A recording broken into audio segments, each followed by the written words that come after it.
Welcome, ladies and gentlemen, to INTV Team Action News. It is April 18th, 2013. I'm Nolan Weiss. And I'm Jeffrey Jorgensen. And Jeffrey Jorgensen, how you doing, bud? Not bad, Nolan. I'm feeling a little sick. I know, you're looking a little under the weather. I look fine, but my voice is a little bit raspy. Well, hopefully with these days of vitamin D, the beautiful sunshine coming out, you can heal up a little. Yes, and maybe some healthy eating as well. Ooh, healthy eating. Talking about healthy eating, we go down to New Zealand, where this little cat loves his McDonald's. And Jeff, tell us more about this little cat. It is a street cat, aka bum cat. It is feeding off of chicken nuggets and french fries for the past 12 to 18 months. No double cheeseburgers? No double cheeseburgers. Oh, this shucks. cat has had some bodily issues, apparently. It's been a pretty unstable cat since it's been grinding down on all these oily foods. So they sent it to the vet, and the vet said it doesn't look like the cat's going to make it too much longer. No. So quit feeding this cat. Well, yes, and then they actually survived. The cat survived, but they were feeding this cat from 12 to 18 months. This cat just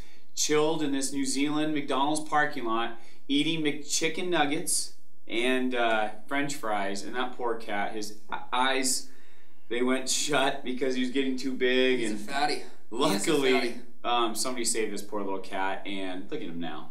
Gosh, he looks good. He's a healthy cat now. I would have to say that that cat suffered from a blood clot of some sort. Oh, probably many of them. Yep, that's what I'm no veterinarian or doctor, but I mean. And this is why you don't feed the cats or feed the animals. The McDonald's employees were feeding this cat, made it obese. And there's a prime example. Eating fast food and just eating fast food is probably not the way to go. Nope. It's like Lady and the Tramp. Remember when they were chowing down on the greasy spaghetti behind in the back alley? You haven't seen that? I did, but then I don't know where it's tying into, Jeff. I don't know. Just don't feed the cats. That just got awkward. Well, I'm just saying. This is pretty awkward, too. Freshly dyed sheep were running around. This is an annual thing since 2007.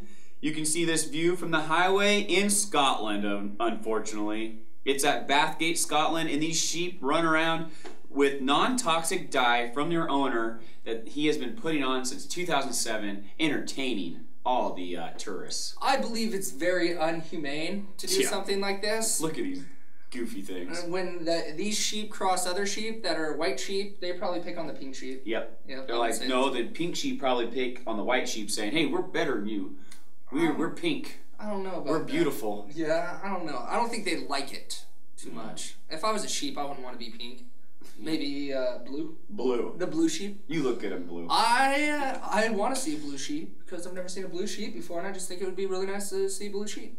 I don't see where you're going with this either. Well, it's elk and mushroom and deer hunting season, and that means not deer hunting season. For their sheds. You didn't let me finish.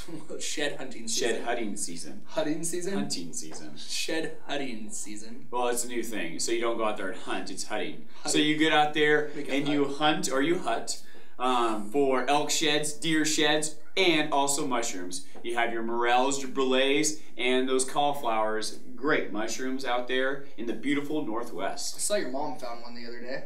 No, Pat Weaver did. Oh, Pat did? Pat did and gave it to me. Oh, man. I know. Thank you, Pat Weaver. Here's a picture of that ugly mushroom.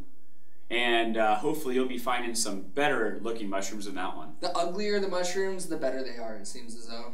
No. Yeah, totally. Seems as though it's like those. It's not. Well, aside from what are those mushrooms called? That Blaze? No. The ones that look so crazy. Brains? Yeah, the brain mushrooms? red ones with the white dots. Oh, yeah, those have a big name in it. Yeah. Don't know that. Those are actually good looking mushrooms, but you don't want to eat them. But they're poisonous. Yeah, you don't want to eat those. Yeah.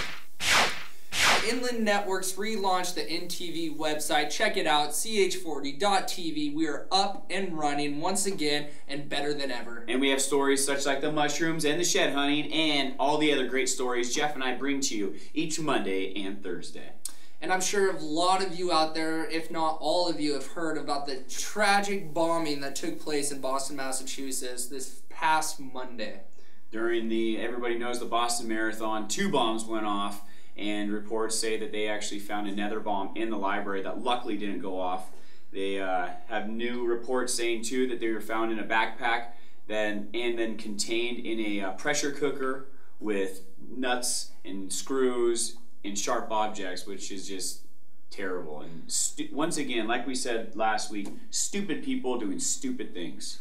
3 are reported dead, and then 183 are reported injured. Our hearts and prayers go out to the family members and friends who lost their loved ones or who have been injured by this tragedy. It's very sad to see, and hopefully we're going to see an uprising in our country and the world as a whole here shortly to come. Well, and it's not a big thing, but a little thing that happened that I saw. The Yankees and Boston were playing a game, and they were having banners all over saying Yankees and Boston United, which right there, just a little thing with MLB coming together and all those little differences and saying, hey, we are united as one. So very cool things that the U.S. are doing. Which is impressive just because they have been ongoing rivals since the beginning of my time. And you're man enough to just put the differences aside and know what's important.